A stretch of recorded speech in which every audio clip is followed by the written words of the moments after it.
Karena Islam dan para ulama juga tidak mengajarkan kita untuk berdebat.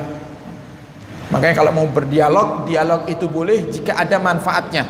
Kalau tidak ada manfaatnya, maka tidak boleh.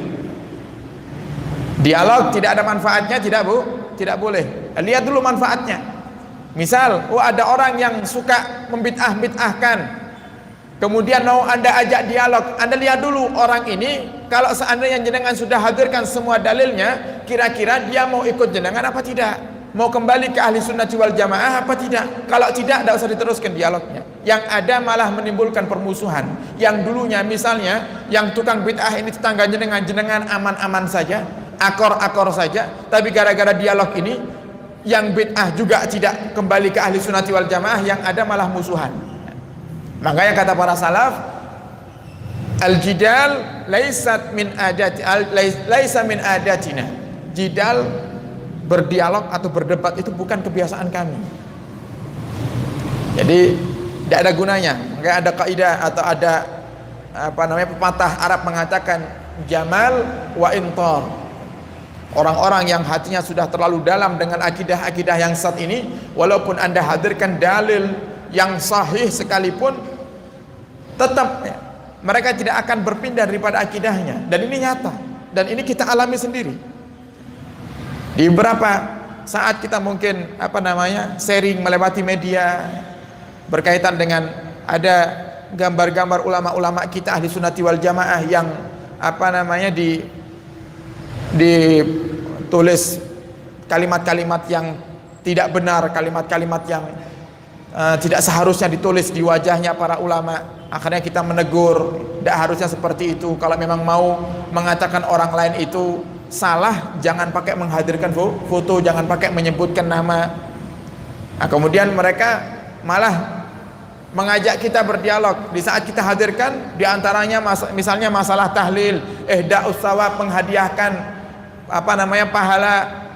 Bahkan kita hadirkan juga perkataan daripada ulama mereka Ibnu Taimiyah yang juga mengatakan dalam kitabnya bahwasanya menghadiahkan pahala Al-Quran, pahala sedekah sampai kepada mayit. Ini ulama besar mereka. Apa jawaban mereka? Namanya manusia itu bisa salah. Namanya manusia itu bisa salah. Kalau ulamanya sendiri saja disalahkan, kalau gurunya sendiri saya salahkan, apalagi kita. Akhirnya kita ambil kesimpulan, ngapain saya repot-repot ngurusi orang yang semacam ini. Jadi ini bisa kita jadikan pegangan, ya. Jadi tidak usah pusing dengan masalah bid'ah. Apa yang sudah diajarkan oleh guru-guru kita, apa yang diajarkan oleh orang tua kita dahulu, selagi itu tidak menyimpang daripada jalur syariat, ayo kita kerjakan, ayo kita lestarikan. Jadi harus kita jaga istighosah, harus kita jaga. Doa bersama ketika 17 Agustus, bid'ah ini bagi mereka. Bagi mereka bid'ah. Nabi Muhammad tidak kumpul 17 Agustus. 17 Agustus belum ada dulu. Berarti ini bid'ah ini. Bid'ah, dolalah, ini sesat di neraka. Kita lihat apa yang dikerjakan. Kumpulnya untuk apa? Mendoakan, kirim pahala kepada para pahlawan, berbagi sedekah makanan. Bagus, lestarikan. Kalau kumpulnya misalnya apa? Konser dangdut, semuanya sepakat ini sesat, ini bid'ah dolalah, semuanya sepakat. Istighosah, kumpul berzikir, dikatakan sesat, jangan percaya, ayo kita pegang teguh. Mana dalilnya? Nabi Muhammad menghadirkan satu hadis qudsi. Allah mengatakan, man dzakarani fi nafsi dzakartuhu fi nafsi, man dzakarani fi nafsihi dzakartuhu fi nafsi. Siapa yang menyebut namaku dalam dirinya, dalam hatinya, aku akan sebut namanya dalam diriku. Jadi kalau kita zikir sama Allah, menyebut nama Allah di hati kita, Allah di hati saja sendirian, maka Allah akan sebut nama kita sendirian. Wa in dzakarani fi mala'in dzakartuhu fi mala'in khairin minhu. Seandainya dia sebut namaku di tempat yang ramai, aku akan sebut namanya di tempat yang lebih baik dari tempat yang dia sebut namaku. Kalau kita sebut nama Allah di sini, subhanallah, Jenengan dengarkan semuanya, saya mengatakan subhanallah, maka Allah sebut nama saya di hadapan perkumpulan yang lebih baik daripada perkumpulan di pagi hari ini. Perkumpulan siapa? Perkumpulan para malaikat. Inilah dalil istighasah. Allah yang mengatakan. Ihda'us sawab dibenarkan. Apa namanya? Tahlilan, haul dan lain-lainnya, maulid Nabi. Apa sih yang kita baca di maulid Nabi itu? Sejarah Nabi kita Muhammad. Baca sejarah Nabi kok tidak boleh? Kan aneh. Yang kita baca di dalam maulid itu sejarah Nabi Muhammad. Kalau dilarang membaca sejarah Nabi Muhammad, pantas umat ini semakin hari semakin tidak kenal dengan Nabi Muhammad.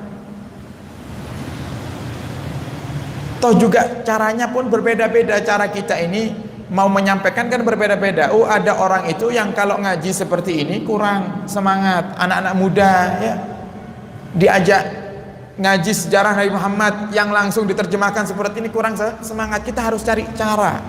Gimana caranya anak-anak muda ini? Masalahnya mereka generasi bangsa. Kalau kita semuanya yang hadir di sini, oke, kita paham. Anak-anak kita di rumah bagaimana? Kalau Anda dengar di sini nasihat atau sejarah Nabi Muhammad, kehidupan Nabi Muhammad, coba Anda sampaikan kepada anak Anda di rumah. Terkadang belum tentu mau mendengarkan. Tapi kalau dihiasi dengan hal-hal yang indah, dengan nada, mereka mungkin lebih semangat. Sehingga muncullah qasidah Abdullah, nama ayahnya Aminah, ibundanya. Coba seandainya tidak ada qasidah seperti itu, jangan tanya anak jenengan yang masih kecil itu, ya. Nah, namanya ayahnya Rasulullah itu siapa? Yakin tidak bakal tahu. Kalau jenengan tanyakan, nah, nama artis Korea niku sinten? Paham. Nggih. Nah, penyerang Barcelona sinten namine? Paham. Nggih. Nah, harus cerdas kita. Sama seperti halnya sekarang, masa seperti ini banyak orang takut ke majelis, kita tidak boleh berhenti ya. Untuk mengajak kebaikan tidak boleh berhenti. Dengan apa? Pasang status ceramahnya para ustadz, kemudian perbanyak menebar kebaikan, baik itu melewati status atau dengan di-share ya, di grup-grup WhatsApp Anda. Harus terus disampaikan itu kebaikan ya. Semoga Allah terus menjaga akidah kita dan akidah anak keturunan kita, dan Allah kuatkan iman kita sekeluarga, amin ya rabbal alamin.